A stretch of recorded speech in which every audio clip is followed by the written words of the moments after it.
In this episode, we're going to take a look at the Master Lock 410 Lockout Tagout or LOTO or LOTO padlock.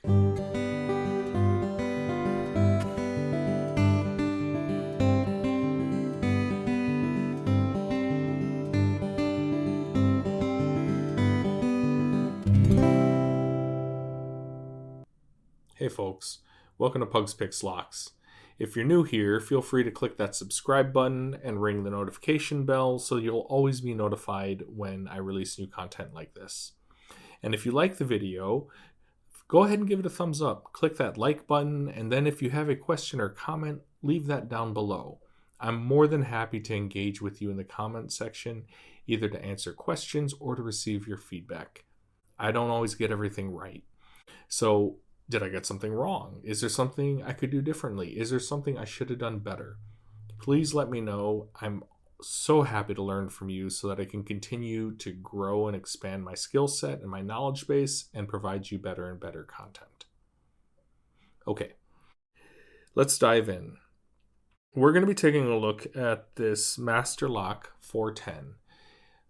It is a lockout tagout lock. Also known as a LOTO or a LOTO lock. I've heard it pronounced both ways. And this lock is a bit of an oddball in the Master Lock lineup. I say that it's an oddball because it actually has a really nice core in it. It has a narrow, non-paracentric keyway, kind of a small keyway, which makes it awkward to maneuver a pick inside of it. It has security pins. It has 5 spool pins and 1 serrated pin. And it has a really nice ball bearing locking mechanism. So you can't shim it to just pop the shackle open. It's actually a really nice lock in terms of the internal mechanisms. It's just housed inside of this cheap plastic hull that is easy to bust open. And speaking of busting these things open, in a previous video, I gutted one of these, and I gutted it by breaking open the hull, and then gutting the core so that I could get at the core to gut it. And the reason why I did that is because I had rattled that lock, and I'll explain what I mean by rattling a 410 when we get there. It's a very exclusive club, joining the Rattle Club. It really is. Okay. Another thing to keep in mind with these is that this is not a sprung core. It is a dead core. There is no spring. So when you are trying to turn the plug, it is only friction that you're working against. There is no spring that you are working against to try to turn the core. And the shackle itself is also not sprung. So when you get the open, the shackle will not just pop open automatically. You have to manually pull it or let gravity pull it out. But it is not a sprung core, and it is not a sprung shackle, which makes for a slightly different picking experience, especially on the tensioning side. And as we all know, tensioning is like, I don't know, a good 60-75% of picking the lock. In my opinion, tensioning is more important than your picking technique. Okay, so let's go ahead and try to pick this sucker open. So like I said, it has this narrow, non-paracentric keyway. It's not a very tall keyway, and if we take a look, this little bit of warding right there, that really kind of makes it awkward. You have to kind of try to work your pick around that warding inside the lock. So picks with a slimmer shank tend to work a little bit better. They tend to maneuver easier within these little locks. We're going to use bottom of the keyway tension for this, and we're going to use my little Z-wrench. Or Z-wrench, as the folks on the other side of the pond say. But this little Z-wrench is my favorite tension tool. And we are going to use this Pagoda hook, which is my favorite pick. This combination is my go-to. It's what I usually reach for every time I try to attack a new lock. So we're going to use bottom of the keyway tension. So we're going to insert a tension wrench in the bottom of the keyway. And just like I mentioned in almost every video, this is the bottom of the keyway. I just invert the lock because I am left-handed and I tension with my right thumb. So that's why it's at the top of your screen, but it's still the bottom of the keyway. And then there are 6 pins. So let's take the tension wrench out for a moment. We can count the pins real quick. 1, 2, 3, 4, 5, 6. 6 pins. And I like to work from the back of the lock forward. So I'm going to insert my pick all the way. Make sure the core is completely reset. Make sure I didn't bump any pins overset by accident on the way in. Apply tension. I'm using kind of medium-ish tension here. Now, the fact that the core is not sprung, you're not fighting against a spring in the plug, you can get away with a little bit lighter tension. I would say probably 7 out of every 10 of these locks that I touch, you can get away with lighter tension. But for this lock, we'll start with light to medium tension here. I am edging towards medium tension. So start at the back of the lock, pull the pick out until it catches on pin 6, and I got a little click out of 6. Move to pin 5, got a click out of 5. Move to pin 4. Oop, overshot. That's the pick clicking against the warding. That's not an actual pin set. Not getting anything out of 4. It's not really moving. Go to 3. Got a click out of 3. 2 feels set. 1 is springy. Okay, so let's go back to the back of the lock. There's 6 feels springy. 5 feels set. 4 feels set. Okay, got a click out of 3 and a little bit of core movement. 2 feels set. Oh, there we go. Got the open. Which is interesting. Normally, with these locks, you will get a false set as you pick through it. And celebratory swivel. Normally, you get a false set because there are 5 spool pins and 1 serrated pin. And so, generally speaking, when you set that serrated pin, you fall into a false set. Well, generally speaking. When you get enough of the pins above, at least part way above the shear line, then you'll fall into a false set. So I'm a little bit surprised we didn't get a false set out of this, but we did get our open. Okay, so to show you, because I have the lock, the other one gutted, to show you what the internals look like, and let's bring in the pinning tray, and try to do this very gently so that I don't spill pins and springs and ball bearings and parts all over the place. So let's grab this very carefully and bring this in to show you. I'm going to move the lock we just opened out of the way, but I'm going to keep it in the frame. Okay. So this is what the inside of, and just for reference, here's the other half of the hull. This is what the inside of a Master Lock 410 looks like. So you can see the pins, and I'll lift up the pinning tray and give you a close-up in just a moment. But there's, like I said, there are 5 spool pins and 1 serrated pin. The interesting thing about the serrated pin, and let's see if I can lift this up to the camera and show you.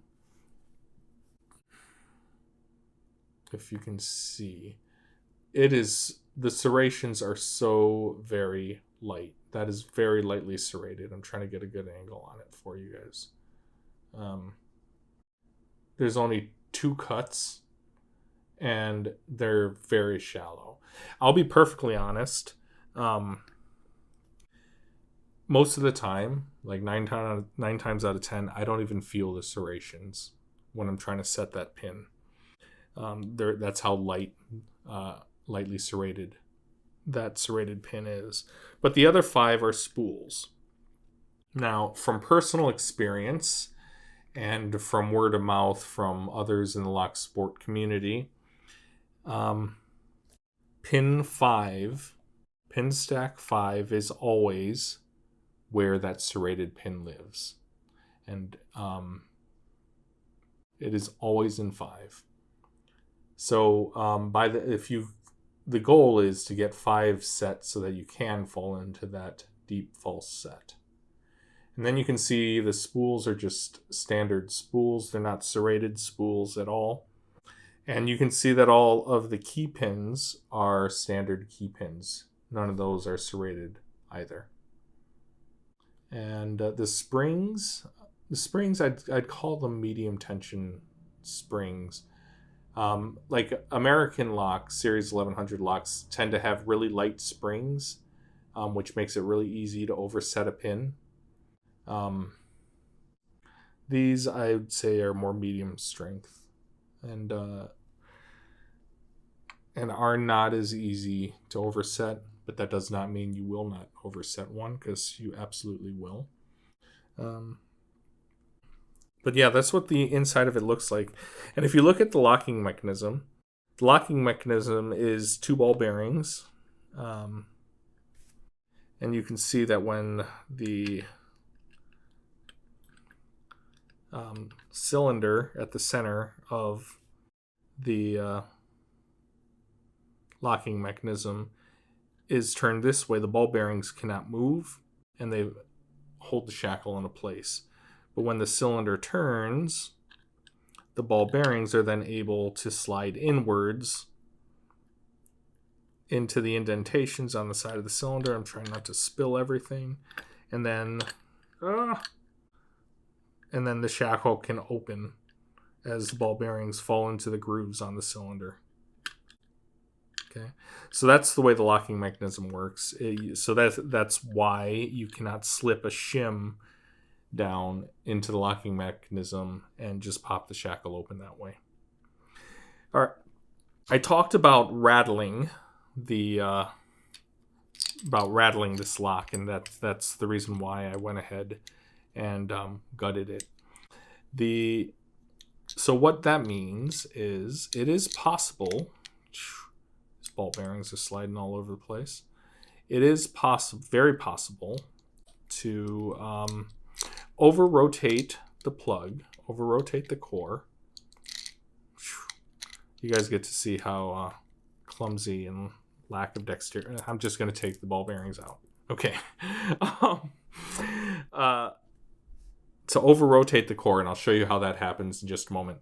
And so what happens is the key pins can spill out of the core, and then they're rattling around inside of the hull.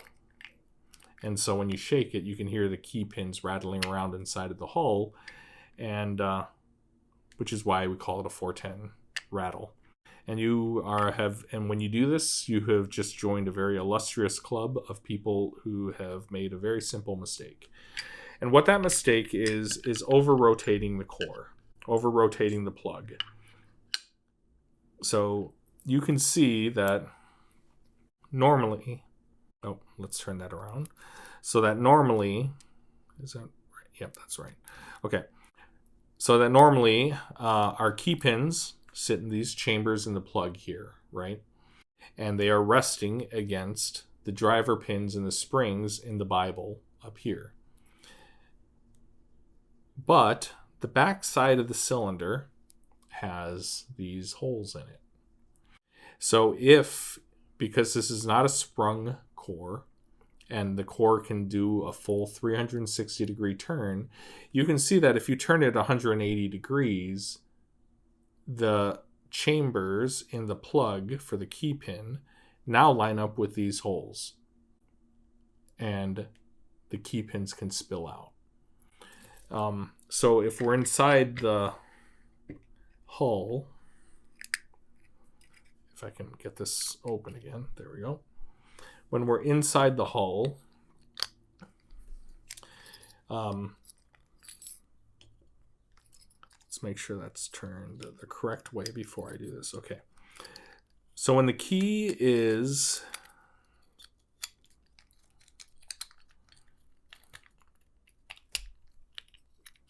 come on, go back together.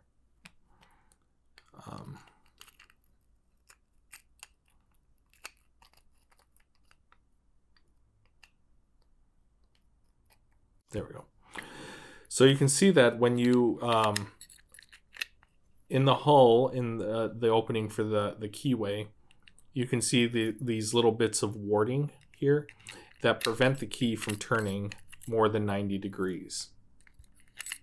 Right? So that prevents the plug from over rotating, because if you can only go 90 degrees, right? If you can only go 90 degrees, it doesn't expose the key pin chambers, right?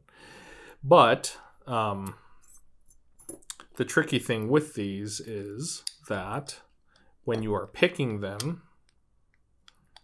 and let's get that keyway lined up.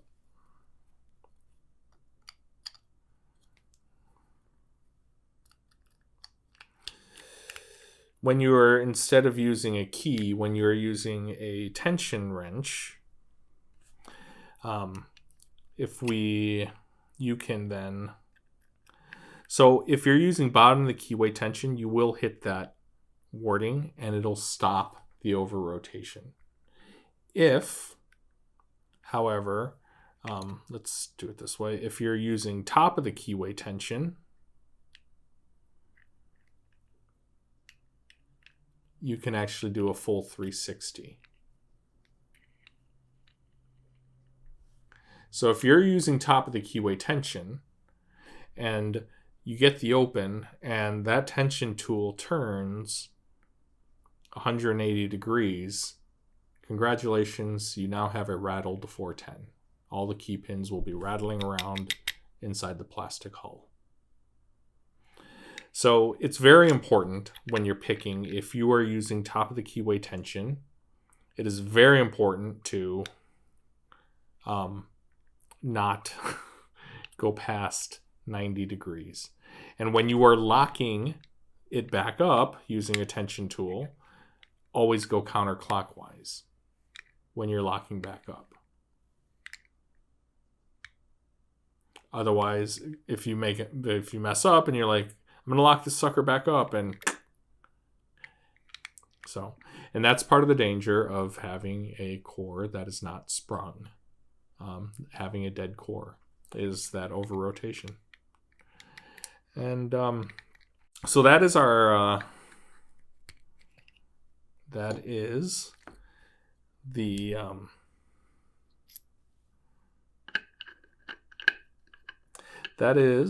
Master Lock 410 picked open, and a look inside to see just how tricky a little beast it can be, and how nice of a core and how secure of a core this is comparatively. Hiding inside of this cheap plastic hull that we were able to just bust open. Hey folks, thanks for watching. If you liked the video, remember to drop a like and leave a comment or a question below. If you're new here, subscribe and ring the notification bell for more content like this. Until the next video, happy picking y'all.